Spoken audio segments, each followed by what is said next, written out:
신약 성경은 27권입니다. 한 권이 아니라 여러 개로 나누어져 있습니다. 각각의 성경의 특징들이 있습니다.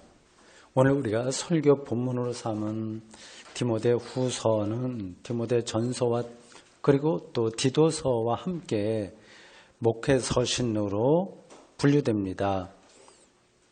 바울이 혹은 바울에게서 영향을 많이 받은 초기 기독교 저술가가 신앙의 제자라 할 수 있는 이 디모데에게 목회를 어떻게 해야 되나, 목회의 문제들을 어떻게 풀어야 되냐 하는 것들을 기록한 편지입니다.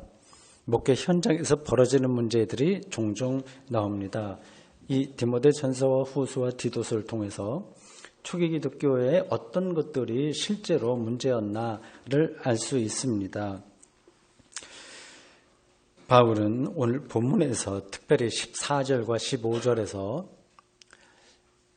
경계해야 될 문제 하나, 이거 좀 위험한 거, 좀 잘못된 것 하나 하고 또 붙들어야 될 중요한 사안 하나 따로따로 그렇게 이야기합니다.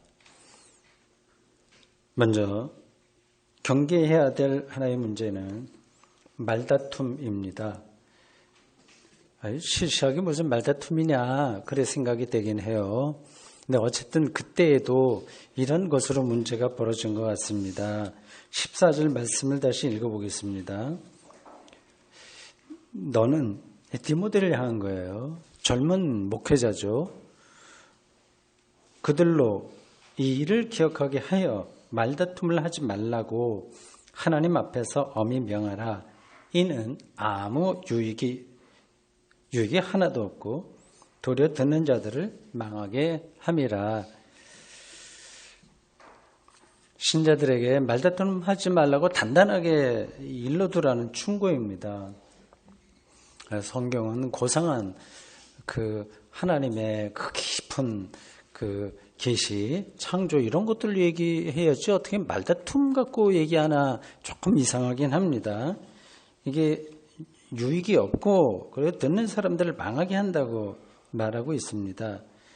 이 디모데가 목회하던 그 교회만이 아니라 사실은 그 바울이 개척하고 설립한 교회에서도 이런 말다툼이 많았습니다. 사람이 모이는 곳에는 어디서나 이러한 다툼이 있기 마련입니다. 학식이 많은 사람들이 모여있는 대학교, 교수, 집단에서도 당연히 다툼이 많습니다. 어떻게 보면 좀 유치하다 생각할 정도로의 일들이 벌어집니다. 그리고 뭐 검찰이나 아니면 법원이나 뭐 등등등등 이런 데 다 말다툼들이 있습니다. 지금 우리는 일본과 다투고 있어요. 세계에 다투지 않은 나라는 찾아보기 힘듭니다. 참, 왜 그럴까? 그 이해가 안 되는데 뭐 그게 우리의 현실이니까 인정하지 않을 수가 없습니다. 이렇게 먹고 살기는 좋아지는데 계속 왜 이렇게 싸우는지 모르겠어요. 1인 지배가 확실한 체제에서나 다툼이 없을 겁니다. 북한 체제 같은 데를 말을 할까요? 거기도 뭐 다툼이 있긴 있겠으나 겉으로는 이제 나타나지 않을 정도로 강력한 1인 지배의 체제가 되어 있습니다. 근데 또 다른 편으로 생각하면 이런 다툼을 통해서 역사가 진보합니다. 왕정 체제가 극복되고 민주주의가 자리를 잡게 된 것도 사실은 인류 역사 과정에서 수많은 혁명, 다툼, 투쟁 이런 것들이 작용했기 때문입니다. 그런데 바울은 왜 말다툼 하지 말라고 신자들에게 단단히 일러라 이렇게 권면하고 있는 것일까요? 디모데가 목회하던 당시에 가장 핵심적인 이 말다툼의 주제는 이단 논쟁이었습니다. 사실은요. 이단 논쟁. 이걸로 서로 옥신각신 말이 정말 많았습니다. 우리가 수요일마다 공부하고 있는 고린도서를 읽어보면서도 그런 거를 늘 발견합니다. 아주 순수하고 절대적이고 사도들이 살아있을 때에도 여전히 그런 거로 문제가 많았습니다. 바울은 오늘 설교 본문에 앞선 디모데전서 6장 20절에도 2주 전에도 제가 이 본문으로 디모데전서로 설교를 했는데 요즘 교회력에 따라서 그 세계 렉셔너리 성서 일가가 이 서신 중에는 디모데서가 좀 나오고 있습니다.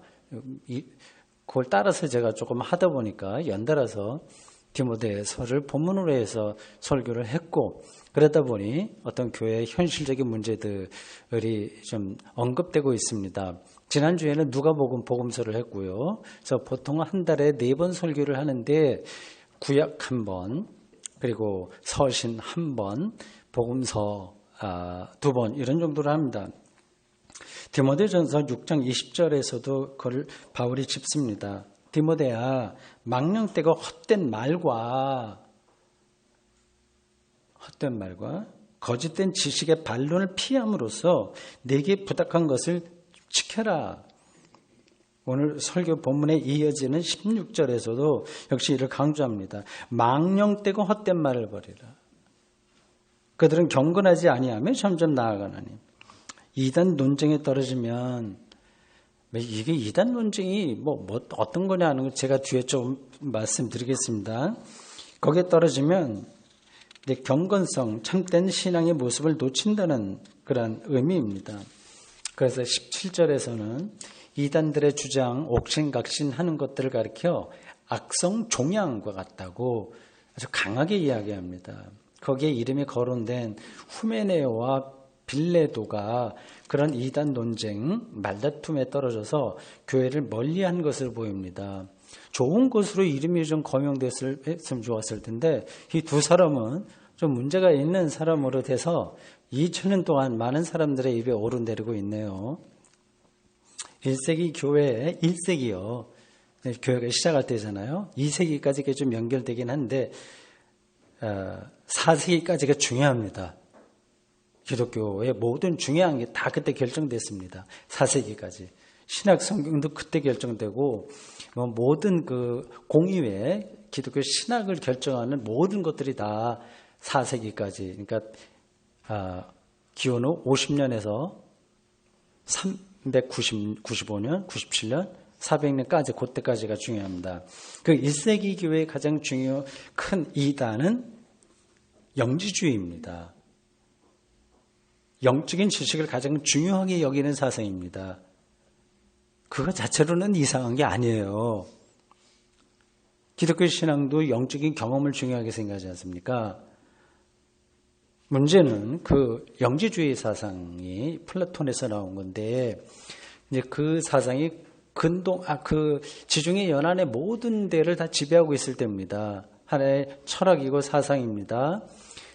근데 그러한 사람들이 그런 사람들만 아니라 다 지배를 받고 있었으니까 그 시대요. 지금 이 시대가 자본주의에 몽땅 다 온 세계 사람들이 지배받고 있는 것처럼 그 당시에는 영지주의였습니다. 굉장히 좋은 거예요. 영적인 지식을 추구한다고 하는 거니까요. 근데 문제는 이제 그들이 이제 교회 안에서도 영향력을 끼쳤는데 영육 이원론에 떨어지게 되는 겁니다. 그러니까 영을 좋게 생각하고 이상적으로 생각하고 육은 낮춰보게 됩니다. 거기까지도 괜찮아요. 그런 것도 기독교 신앙 안에 있으니까요. 그러니까 죽음은 죽게 되면 그거는 육체만 죽는 거지 영은 해당하지 않는다. 그래서 사람이 죽어도 육체는 썩지만 영은 천당에 간다든지 아니면 이데아의 세계에 간다든지 그렇게 생각했습니다. 이런 주장도 그럴듯하잖아요. 지금도 그렇게 믿는 사람들 많이 있잖아요. 사람이 죽지만 영혼은 안 죽어. 왜 이렇게 생각하지 않습니까? 아주 그럴듯하기 때문에 초기 기독교에 이 영지주의가 큰 세력을 떨쳤습니다. 근데 바울이 보기에 이러한 영육 이원론은 옳은 신앙이 아닙니다. 왜냐하면 그런 신앙에 근거하면 부활이 없어지게 되는 겁니다. 디모데후서 2장 18절에 이렇게 얘기했습니다.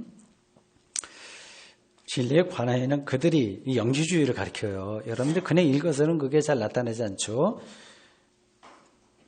그들이 그릇되어도다 부활이 이미 지나갔다 하므로 어떤 사람들의 믿음을 무너뜨리느니라. 부활이 부정되는 거예요. 그렇게 되면. 이상하죠. 어떻게 기독교인데 부활을 부정할까?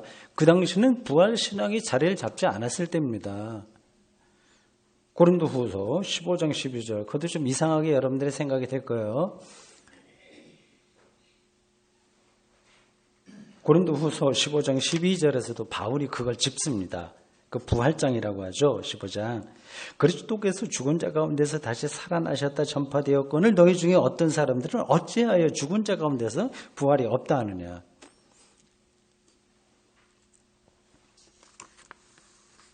영육 이혼에 떨어지면 영은 죽지 않으니까 죽지 않는데 무슨 부활이 있겠어요. 죽어야 일단 부활이 가능한 겁니다. 오늘의 한국교회도 이단 문제로 인한 말다툼이 많습니다. 그게 확 드러나기도 하고 어떤 때는 숨어 있기도 합니다. 보통 신천지를 이단이라고 비난하지만 신천지 문제는 별로 심각한 게 아닙니다. 그건 이단이라고 하는 게 확 드러나니까 알잖아요. 다 문제가 안 됩니다. 아주 문제가 안 된다는 게 아니라 작습니다. 초기 기독교의 영지주의처럼 분간이 안 됐어요. 그 당시에도 깊숙이 들어와 있었습니다. 그것처럼 분간하기 어려운 세력이 실제로는 더 큰 문제입니다. 자기도 모르게 거기에 휩싸여 버리는 겁니다. 제가 보기에 기복주의가 오늘날의 이단입니다. 기복주의 신앙은 정통신앙이라고 하는 외피, 껍질, 이게 쌓여 있습니다. 기도의 형식을 통해서 빌려서 형식은 기독교예요. 외피가. 근데 복받기를 원합니다. 거기에만 매달립니다. 헌금마저 물질적인 축복의 수단으로 오용되었습니다. 심지어는 하나님이 시험해봐라 뭐 여기까지 나가지 않습니까? 기복주의는 세속의 자본주의와 결탁해 있습니다. 자본주의가 인간 삶과 그것도 굉장히 매력적이잖아요. 그런 부분이 있기 때문에 자꾸 우리가 그걸로 가는 겁니다. 자본주의가 인간 삶과 자연까지 파괴하듯이 기복주의 신앙은 기독교 신앙을 파괴합니다. 얼마 전 이야기 잠깐 드립니다. 이거 2주 전에 설교할 때 한번 짚은 거지만 한국 기독교 역사에서 아주 중요한 거기 때문에 다시 한번 말씀드립니다. 예장 통합총회에서 지난 2년간 기독교계와 한국 사회에서 뜨거운 이슈였던 명성교회 건을 아무도 예상하지 못한 방식으로 처리했습니다. 그걸 뭐라고 그러죠? 멘붕이라고 하나? 그래서 생각해낸 사람들은 그 멘붕에 떨어졌습니다. 도대체 이렇게 될 거라고 하는 건 아무도 예상하지 못했습니다. 명성교회의 세습을 초법적으로 좋은 게 좋다는 식으로 통과시켰습니다. 저간의 사정을 제가 설명하지 않겠습니다. 이 사건이 어떻게 한국교회를 앞으로 왜곡시킬지에 대해서도 언급하지 않겠습니다. 이런 결정이 기복주의의 결과라고 하는 사실만은 분명합니다. 기복주의는 일종의 바알 숭배로서 선지자들이 그렇게 경고했던 바알 숭배, 만모니즘으로서 교회의 성장을 최고의 가치로 여깁니다. 예장 통합에서 가장 큰 교회인 명성교회의 불법 아니라고 말하는 사람은 하나도 없어요. 아주 일부 외에는 불법을 총회가 막아내지 못한 이유가 바로 여기에 있습니다. 내심으로는 다 그렇게 되고 싶다는 게 깔려 있거든요. 명성교회의 세습처럼 밖으로 확연하게 드러난 대형 사건만이 아니라 한국교회 전반에서 기복주의가 끼치는 해악을 많이 발견할 수 있습니다. 오늘 모인 우리도 부분적으로 거기에 해당할지 모릅니다. 기독교의 복음을 삶의 중심으로 받아들이지 않는다는 사실이 그겁니다. 이게 조금 까다로운 표현 같아서 하여튼 좀 설명할 테니까 들어보십시오. 도대체 그 기복주의하고 이 복음을 삶의 중심으로 받아들이지 않는 게 뭐 어떻게 된다는 얘기냐? 그런 질문이 가능합니다. 이렇게 예배에 참석하고 성경도 꾸준히 읽고 교회 봉사도 나름으로 하니까 뭐 내가 삶의 중심에 복음을 받아들인다 생각할 수 있습니다. 성실한 교회 생활이 곧 복음을 삶의 중심으로 삼는 것 자체는 아닙니다. 오늘 설교 보면 앞대목인 디모데후서 2장 8절에서 13절을 보십시오. 바울은 목회에 필요한 조언, 말다툼 등등을 이야기하면서 그 앞에서 미리 이 모든 일의 근원, 그러니까 목회와 신앙의 근원에 대해서 말합니다. 이게 그게 복음이라는 겁니다. 8절에 이렇게 시작합니다. 내가 전한 복음대로 다윗의 시로 죽은 자 가운데서 다시 살아나신 예수 그리스도를 기억하라. 9절도 복음을 이렇게 말합니다. 복음으로 말미암아 내가 죄인과 같이 매이는 때까지 고난을 받았으나 하나님의 말씀은 매이지 아니하니라. 이 두 구절만 보더라도 복음이 뭔지를 알 수 있습니다. 다시 살아나신 예수 그리스도가 복음입니다. 잘 알고 계시죠? 바울은 디모데에게 이 복음을 기억하라고 권했습니다. 그 말은 곧 네가 목회하고 있는 곳에서 계속 이거를 기억하게 목회해라 겁니다. 거기서만 기독교인으로서의 정체성이 확보되기 때문입니다. 여러분 자신에게 질문해 보십시오. 바울이 말하는 이 복음이 여러분의 삶에 실제로 리얼리티로 느껴지시는지요? 개인에 따라서 다를 겁니다. 거기에 조금씩 가까이 가려고 흐릿한 불빛 같긴 하지만 그 빛을 보기 때문에 그쪽으로 가까이 가려고 하는 사람이 있고 너무 멀게만 느껴지는 사람들이 있습니다. 저는 전원 목사로 이렇게 평생을 살았지만 지금도 완전하게 복음에 묶여서 산다고 말씀드릴 자신은 사실은 없습니다. 근데 그렇게 살아가려고 노력할 뿐입니다. 여러분과 같이 그 길을 가고 있습니다. 이미 나는 갔기 때문에 여러분들 오라고 내가 뒤돌아서서 손짓하는 게 아니라 저도 어떤 방향을 가고 있기 때문에 같이 가자 그렇게 말하고 있을 뿐입니다. 예수 그리스도가 죽은 자 가운데서 살아나셨다는 사실이 이게 도대체가 뭐냐 하는 것을 늘 깊이 생각하고 내가 그 말씀대로 사는지를 영적인 화두로 삼는 겁니다. 이 문제를 너무 종교적인 쪽으로만 제쳐놓지 마십시오. 이것은 우리 인생의 궁극적인 목적과도 관계됩니다. 우리는 왜 사는지를 멈춰서서 물어야 됩니다. 무엇을 위해서 사는지 생각해야 됩니다. 물론 이런 생각하지 않아도 왜 사는지, 내가 어디서 왔는지, 우리의 미래가 어떻게 되는지 생각하지 않아도 먹고 사는 데는 아무 지장이 없을 겁니다. 거꾸로 세상이 우리에게 알려준 삶의 수준이 좋거나 어떻거나 하여튼 그런 것들을 성취하는 것에만 신경을 쓰고 살겠다면 이런 근본적인 생각은 아예 하지 않는 게 편할지 모릅니다. 과연 그럴까요? 그렇게 해서 행복을 우리가 만들어낼 수 있을까요? 다시 묻겠습니다. 여러분은 나이가 들면서 삶이 완성되어 간다고 느끼십니까? 아주 실질적으로. 안식과 평화가 더 풍성해지십니까? 구원에 더 가까이 간다고 느끼십니까? 복음의 내용 안으로 더 깊이 들어가야겠다는 생각이 간절해지십니까? 아니면 아주 밋밋하게 생각이 듭니까? 저는 앞에서 기복주의가 우리 신앙 전반을 파괴한다고 말씀드렸습니다.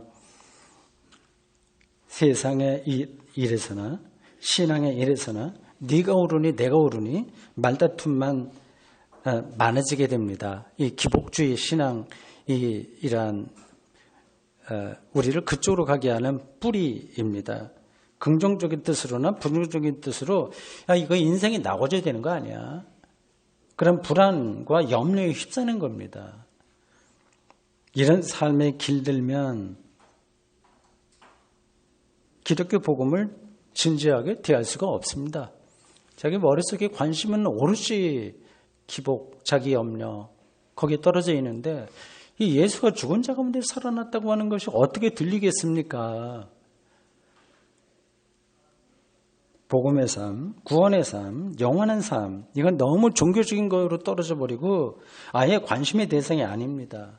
목사도 마찬가지입니다. 교회의 성장만을 목표로 한다면 복음을 설교할 수가 없습니다. 이 대목에서 저도 목사이긴 하지만 한 인간으로서 살아가는 사람인데 이 대목에서 저를 본받으라고 말씀드릴 자신이 저에게도 없습니다. 그래도 뭐 어떻게 하겠습니까? 아니 그렇기 때문에라도 저는 성경 말씀에 의지해서 나를 의지하는 게 아니라 성경 말씀에 의지해서 여러분에게 설교할 뿐입니다. 나머지 일들은 성령께 맡깁니다. 바울은 하나님의 일꾼으로서 경계해야 될 이 말다툼 이게 기복주의와 어떻게 연관되는지는 앞에서 제가 나름으로 설명을 하긴 했는데 전달이 충분하게 되는지는 모르겠지만 그 말다툼에 관해서 언급하고 이어서 붙들어야 될 것을 15절에서 짚었습니다. 너는 진리의 말씀을 옳게 분별하며 부끄러울 것이 없는 일꾼으로 인정된 자로 자신을 하나님 앞에 드리기를 힘쓰라. 약간 복잡한 문장입니다. 헬라어로 읽거나 영어나 또 뭐 독일어 이런 걸로 읽으면 조금 문장 구조가 좀 약간 다릅니다. 어쨌든 여기서 핵심적으로 말하면 하나님의 일꾼은 하나님 앞에 자신을 드려야 된다는 겁니다. 이런 일꾼에게 가장 중요한 일은 진리의 말씀을 분별하는 겁니다. 진리의 말씀. 진리는 헬라어 알레테이아의 번역입니다. 헬라 사람들이 좋아하는 진리입니다. 진리의 말씀이라고 하는 이 표현이 헬라어 성경에는 톤, 로곤, 테스, 알레테이아로 나옵니다. 이 진리의 말씀은 복음을 가리킵니다. 앞에서 설명한 말다툼과 이단 논쟁과 연관된 그런 말다툼을 포함하여 그러한 말다툼과 여기서 말하게 될 진리의 말씀은 서로 연결되어 있습니다. 뭐라고 표현하는지 어떤 단어가 있는데 그게 떠오르지 않네요. 저와 연배가 비슷하신 분들은 이제 점점 느끼겠지만 왜 그 단어가 안 떠오르는지 마음은 가 있는데 그게 안 나오는 거예요. 왜? 숨어 있어요. 한쪽이 과도해지면 한쪽이 위축되고 이쪽이 활성화되면 저쪽의 힘을 잃습니다. 진리의 말씀이 활성화되면 자연스럽게 말다툼은 시들해집니다. 일상적인 생활에서도 비슷한 일이 벌어집니다. 독서를 정말 좋아하는 사람이라면 막장으로 내려가는 TV 일일 드라마를 시시하게 느낄 수밖에 없습니다. 바울은 이 진리의 말씀을 복음인데 단순히 전하라고만 하지 않고 옳게 분별하라고 했습니다. 옳게 분별해라. 당시의 상황이 이단 논쟁인 진리와 비진리의 차원에서 매우 엄중했다는 사실은 앞에서 말씀드렸습니다. 그들이 그 문제를 얼마나 절박하게 생각했는지가 성경에 많이 나오는데 우리는 그들과 영적으로 소통이 잘 안 돼요. 다른 게 우리를 가리고 있기 때문에 그렇습니다. 영지주의만이 아니라 유대교의 회당 신앙도 기독교 관점에서는 신경 써야 될 문제입니다.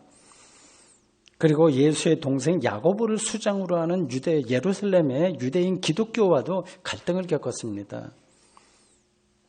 바울이 설립한 고린도 교회를 비롯하여 여러 교회 신자들도 많이 흔들렸습니다.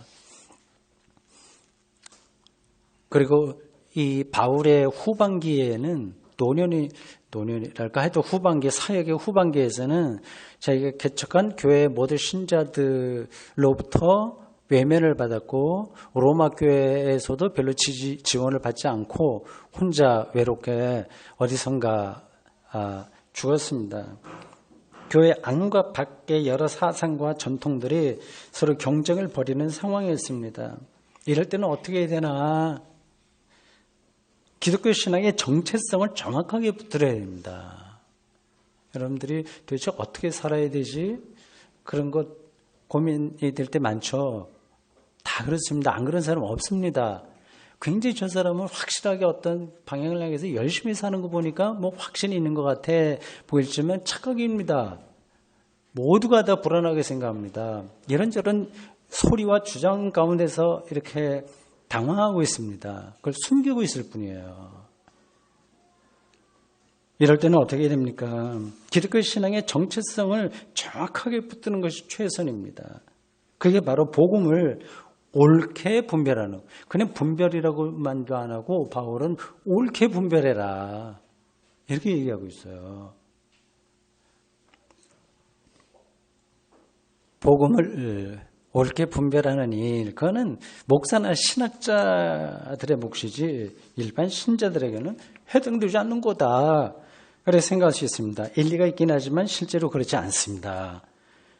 진리의 말씀을 옳게 분별하는 일은 일반 신자, 소위 말해서 평신도 들어가도 해당합니다.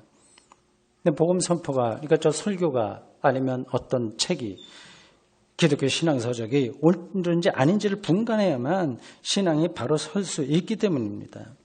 한국교회 신자들의 특징은 설교를 분별하지 않고 듣는다는 사실입니다. 진리에 관한 생각이 알레테이아, 진리에 대한 생각이 아예 없는 게 아닌가 하는 생각이 들 정도입니다. 무조건 어떤 분위기만 되면 아멘과 할렐루야를 파블로프의 그 실험에 나와 있듯이 자동 발생적으로 나오는 식으로 은혜를 받는 포즈를 취하고 삽니다. 늘 들었던 내용을 반복해서 듣는 것으로 만족하는 겁니다. 한 걸음 더 들어가면 어렵다거나 자신이 알고 있는 사실과 신앙과 약간만 달라도 낯설다고 해서 당황해합니다. 성경을 문자적으로만 믿지 그게 무슨 뜻인지를 진지하게 대하지 않습니다. 그걸 믿음이 좋은 거라고 생각하는데 착각입니다. 말씀 앞에서 정직하지 않은 거죠. 한편으로는 먹고 사는 문제가 심각하니까, 그리고 재미있는 일이 세상에 널려 있으니까 어쩔 수 없는 게 아닌가 하는 생각이 들기도 합니다. 영혼이 예민한 소수의 사람에게만 바울의 이 권면, 옳게 분별하라 하는 권면이 실질적인 것으로 들리겠죠. 옳게 분별하는 일은 진리의 말씀만이 아니라 우리의 삶 전체에 해당합니다. 그런 분별력이 없으면 자신도 모르게 홍수에 뭐가 떠밀려가듯이 이 시대정신, 떠밀려가는 인생을 면치 못합니다. 좀 노골적으로 제가 표현해 볼게요. 지금 여러분은 실제로 살아있다고 생각하십니까? 물론 여러분과 저는 아직은 숨이 붙어서 살고 있습니다. 다만 아직이에요. 앞으로도 살아있는 건 아닙니다. 명백한 사실입니다. 저는 매일 밤 잠자리에 들면서 잠시 기도를 합니다. 여러분들도 되게 그럴 거라고 봅니다. 그럴 때 느낌이 정말 이상합니다. 어제와 그제, 그리고 일주일 전과 한 달 전이 한순간으로 느껴집니다. 1년 전에도 내가 이 모습으로 이러고 있었는데 그때와 내가 이게 한 사건이네, 한 순간이네 느껴집니다. 1년 전과 10년 전 역시 마찬가지입니다. 청년 시절이 여기 우리 교회 청년들 보면서 느끼는데 엊그제 같은데 벌써 70이 내일 모레입니다. 저만이 아니라 여러분도 70이 내일 모레입니다. 저는 곧 90이 내일 모레라는 말을 곧 하게 될 겁니다. 이렇게 한순간에 지나가는 인생살이에서 무엇이 중요한지 내 삶을 어디에 맡겨야 될지 아닌지를 옳게 분별하지 않는다면 우리는 영혼이 없는 동물로 사는 겁니다. 지금까지 얘기한 건 여러분들 다 아실 거예요. 기본적으로. 다만 아무리 그 분별, 옳게 분별, 인생, 삶, 하나님 그걸 옳게 분별하려고 해도 삶이 무엇인지 손에 잡히지 않으니까 어쩔 수 없이 발등에 불을 끄느라 바쁘게 우리는 살 수밖에 없다. 그렇게 대답할 수 있습니다. 여러분, 그렇기 때문에라도 불확실하기 때문이라도 우리는 삶을 옳게 분별하도록 최선을 다해야 됩니다. 그렇지 않으면 인생을 말다툼하면서 보낼 겁니다. 나이가 들수록 그런 경향은 더 강해질 수 있습니다. 삶을 그렇게 옳게 분별한다고 해서 혹은 신앙의 문제를, 진리의 문제를 옳게 분별한다고 해서 삶이 어떻게 달라지는데 질문하고 싶은 분들이 계시겠죠. 답이 쉽지는 않습니다. 어떤 사람에게는 그 달라진 삶이 확연하게 경험되지만 어떤 사람에게는 눈에 잘 들어오지 않기 때문입니다. 결론적으로 말씀드린다면 완전히 달라집니다. 성경은 그것을 거듭난다고 얘기하는데 회심이라고 얘기하고 다르게 삶을 경험하게 됩니다. 달라지는 속도가 너무 느려서 그 달라지는 게 없는 것처럼 느낄 뿐입니다. 그걸 사람들은 못 참아내요. 그래서 대다수는 옳게 분별하려고 하는 노력을 중간에 다 포기합니다. 그런 노력을 하지 않아도 용맹정진, 구도, 수행 이렇게 얘기할 수 있는 건데 그런 노력을 하지 않아도 자본주의 체제가 제공하는 경제적인 여유만 있으면 그런 대로 우리가 쾌적하게 살만 합니다. 그걸 행복한 삶이라고 여깁니다.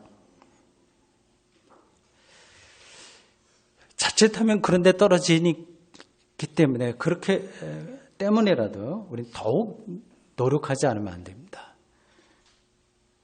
그냥 그런 식으로 늙고 죽을 겁니다.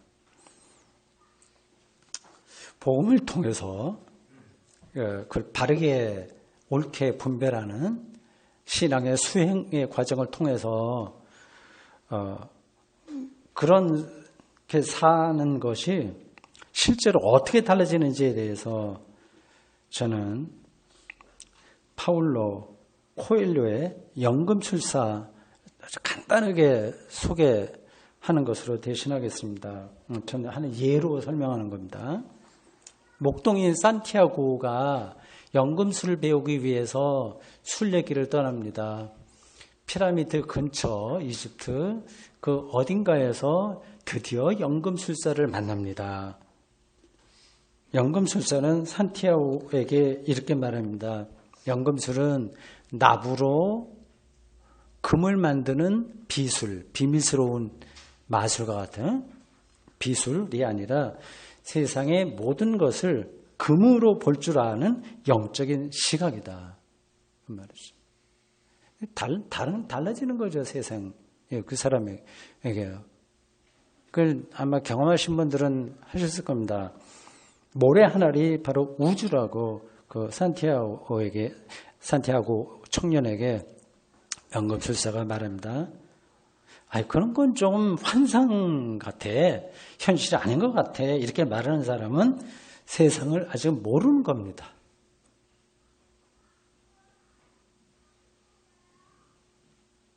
세상을 옳게 분별할 줄 아는 사람은 씨앗 한 알에서 생명의 신비를 봅니다. 한순간에서 영원한 시간을 경험합니다. 기독교적으로 말하면 예수 그리스도에게서 영원한 생명을 발견합니다. 사랑하는 성도 여러분, 우리는 기독교인으로 살려고 결심한 사람입니다. 그렇게 나선 거예요. 다른 사람들은 다른 방식으로 살라고 내버려 두세요. 자기들이 선택한 거니까. 우리가 이걸 선택했다면 기독교 신앙의 중심으로 깊이 들어가야 되지 않겠습니까? 이것도 아니고 저것도 아니라면 불행한 거죠. 다른 할 일이 많아서 그렇게 하기는 힘들다 생각할지 모르겠으나 기독교 신앙의 중심으로 들어가는 일보다 우리에게 더 중요한 일이 무엇이겠습니까? 바울의 말을 이제 제 식으로 바꿔서 정용섭의 버전으로 이렇게 드립니다. 여러분의 인생에서 말다툼에 속한 일들은 대폭 줄이고 진리의 말씀을 옳게 분별하는 일은 대폭 늘려보십시오. 아멘. 하나님, 오늘 저희들 귀한 이 바울이 디모데에게 준 이 목회의 노하우, 목회 신학에 대한 말씀 중에서 일부를 읽었습니다. 2000년 전 그 우리와 전혀 상황이 다른 때에 선포된 말씀인데 바로 엊그제 우리에게 준 신앙 선배의 말씀처럼 들립니다. 생생하게 살아있는 말씀이었습니다. 말다툼을 멀리하고 진리의 말씀, 삶의 본질에 대한 것, 예수 그리스도를 통해서 하나님이 행하신 구원 사건을 옳게 분별하는 일에 우리가 온전히 천착 집중하도록 인도해 주십시오. 예수님의 이름으로 기도합니다. 아멘.